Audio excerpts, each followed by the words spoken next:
Eu queria falar hoje sobre um tema que, para mim, na minha opinião, é fundamental, envolve uma guerra silenciosa e envolve um debate que não é feito. O tema que tem a ver com infraestrutura é setor elétrico, energia. O Brasil é um país que consome uma quantidade de energia per capita comparada aos americanos, que é 1/5, 1/6. 1/5, 1/6. Olha que coisa. A gente consome pouca energia comparada aos Estados Unidos. A gente consome 1/3 a 1/4 do que consome um europeu.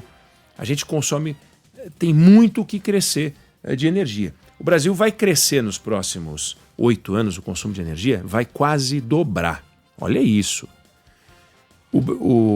A Índia vai aumentar 3 vezes. A China vai continuar crescendo, mas a gente vai crescer bastante também. Então a gente tem uma demanda importante nesse setor. E é um setor onde você tem uma carga tributária assombrosa, quase metade do preço da conta de luz, você paga para o governo. Então você dá R$2 para a distribuidora de energia, R$1 vai para o governo, R$1 fica com a distribuidora de energia.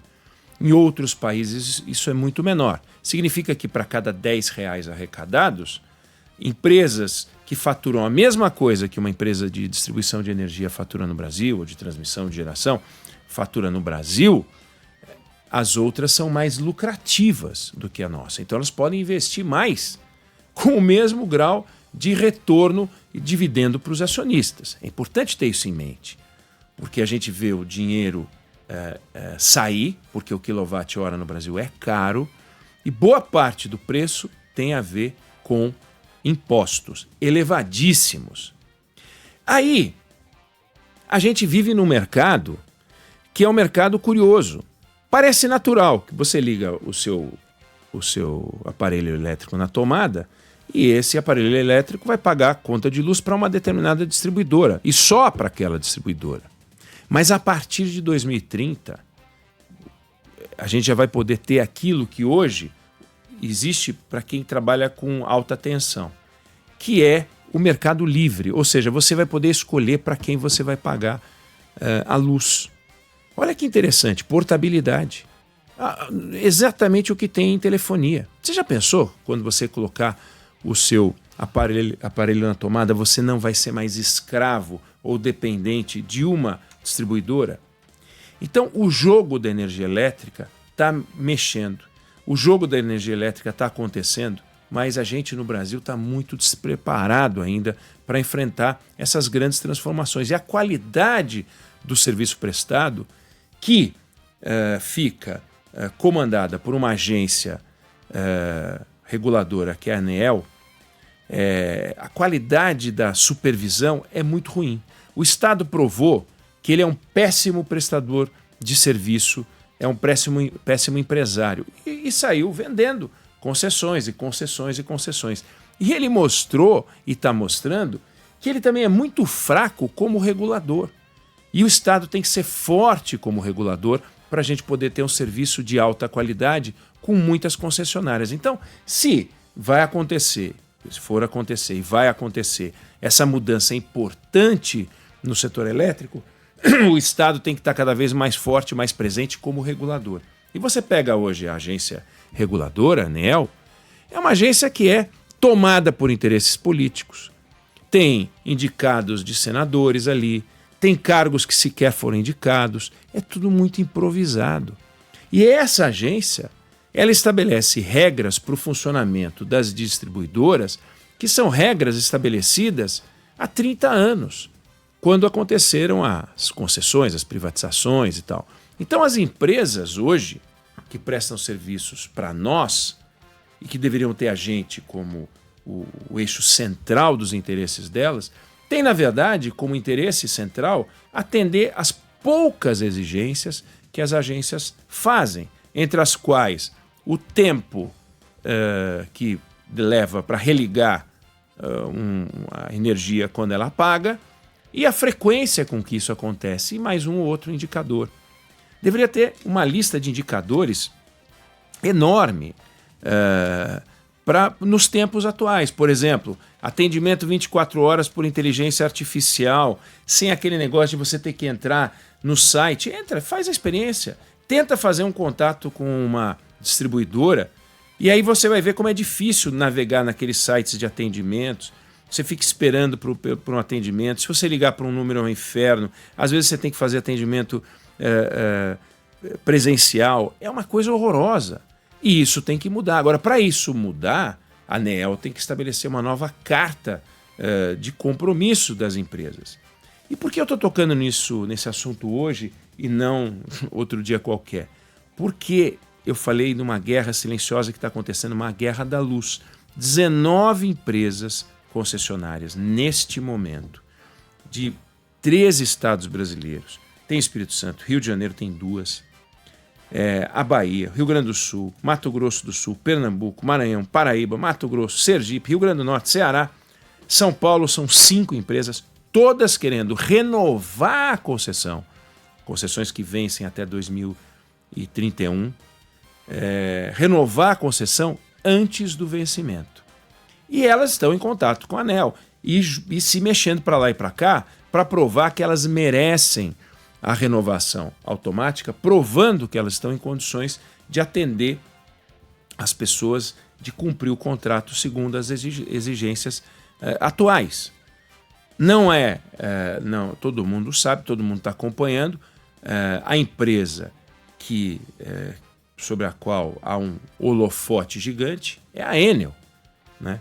É uma empresa italiana, uma empresa estatal italiana. Então, quando a gente fala de privatização, mas na verdade a Enel é uma empresa estatal italiana, e a Enel está discutindo a renovação do contrato dela em São Paulo, a renovação do contrato dela no Rio de Janeiro, Ceará, e a renovação do contrato em São Paulo está uma maior discussão, né?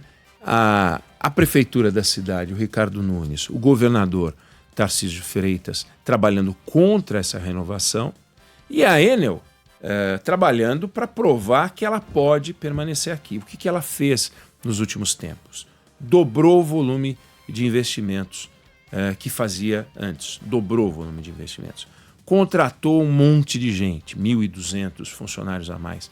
Está tentando mostrar que o volume de ocorrências caiu brutalmente. Apresentou numa reunião que fez com vereadores ontem, reuniu vários vereadores, 14, 15 vereadores, junto com o presidente da companhia, para poder mostrar que ela não é a Enel do apagão.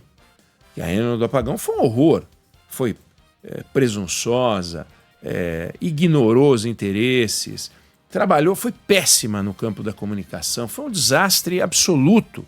E ela está querendo mostrar que surgiu uma nova Enel. E essa nova Enel, com um novo... Aliás, trocaram o presidente depois da confusão. E ele está ali fazendo um trabalho de formiguinha, conversando com todo mundo e zanzando para lá e para cá para mostrar o seguinte, renovar com a Enel não é renovar com aquela Enel, não. É renovar com uma nova Enel. E da outra parte, o prefeito da cidade enlouquecido, Ricardo Nunes, querendo que isso não aconteça, Tarcísio de Freitas também trabalhando contra, mas a decisão se dá na ANEEL. A ANEEL que intimou a Enel, que ela está respondendo um termo de intimação para explicar o que aconteceu no apagão. Agora, como eu falei, os indicadores de avaliação do desempenho são indicadores antigos. Então, se você pegar os indicadores da Enel, ela não descumpriu o contrato. Agora, se o contrato, do jeito que foi assinado, não foi descumprido pelo que aconteceu, olha como o contrato tem que mudar. Olha como a renovação dessas empresas todas, porque eu estou falando da Enel, porque foi a que ficou mais famosa, mas nós estamos falando de 19 concessionárias no Brasil todo. E todos os brasileiros têm direito a ter uma prestação de serviço de qualidade. E essa prestação de serviço de qualidade só vai acontecer se a ANEEL se profissionalizar, se a ANEEL começar a trabalhar pelos interesses do cidadão. E hoje, a exemplo de outras agências reguladoras, a ANEEL está meio largada. Tem pessoas comprometidas no corpo técnico, mas você pega as indicações, tem indicação de senador Marcos Rogério, tem indicação do senador Ciro Nogueira. Por que um senador tem interesse em indicar um diretor de uma agência reguladora? Para quê?